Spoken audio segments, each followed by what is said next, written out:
Hai semua, gimana kabarnya? Jadi di video kali ini aku mau sharing tentang skala logaritmik dan juga skala aritmatik. Nah, apa sih ini?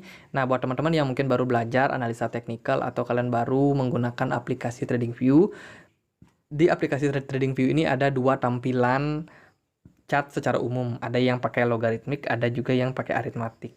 Jadi teman-teman bisa setting sesuai dengan kebutuhan kalian. Nah, kalau chart yang aritmatik itu yang tampilan default, yang seperti ini. Jadi dia itu menggunakan jarak yang sama antara setiap kelipatan kenaikan satuan harga. Jadi cenderung lebih stabil, contohnya di 36.000, 32.000, kemudian 24.000. Jadi cenderung stabil untuk jaraknya daripada pergerakan harganya. Nah, tapi di aplikasi TradingView ini ada juga chart yang logaritmik. Teman-teman bisa lihat di pojok kanan bawah di sini ada tulisan log. Ini adalah logaritmic chart. Kalau teman-teman klik, maka tampilannya akan sedikit berbeda. Jadi agak memanjang gini ya. Nah, perbedaan yang paling signifikan adalah dari perhitungannya.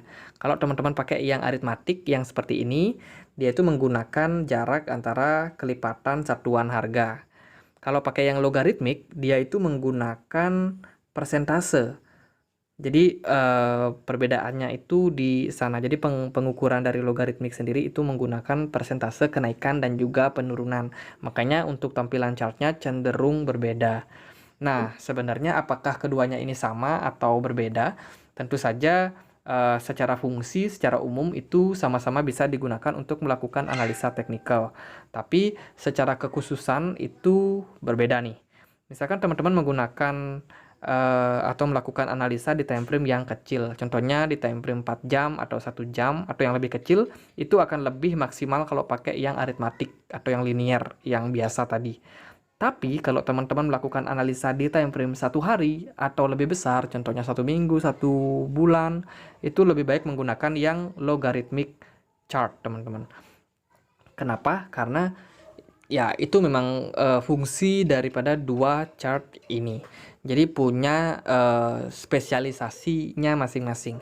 Jadi kalau teman-teman misalkan melakukan analisa nih di time frame besar, ya udah pakainya yang logarithmic chart, karena di sini mungkin teman-teman akan bisa mendapatkan hasil yang lebih baik dan juga lebih akurat dalam hal melakukan analisanya. Jadi karena perhitungan keduanya ini berbeda, jadi harusnya kita bisa untuk memaksimalkan keduanya. Nah, di sini aku pakai contoh, kalau kita menggunakan price range di logarithmic chart, misalkan teman-teman tarik di sini ada 133%. Kalau teman-teman pindahkan ke atas, itu cenderung sama, teman-teman. 133%. Karena memang perhitungannya menggunakan persentase.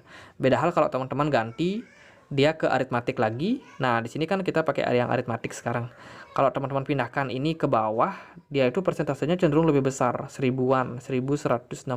Kalau kita pindahkan ke atas, itu hanya di 149.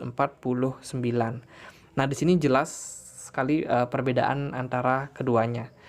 Nah, begitulah teman-teman, semoga videonya bisa bermanfaat. Jadi antara aritmatik atau linear dan juga logaritmik itu punya spesialisasinya masing-masing. Again, semoga videonya bermanfaat. Kalau teman-teman melakukan analisa di time frame yang lebih kecil itu pakai yang aritmatik, yang default. Kalau teman-teman melakukan analisa di time frame yang besar atau melakukan swing trading, itu pakainya yang logaritmik biar lebih efektif. Sekian aja video kali ini, semoga bisa bermanfaat, dan akhir kata saya Andre, makasih.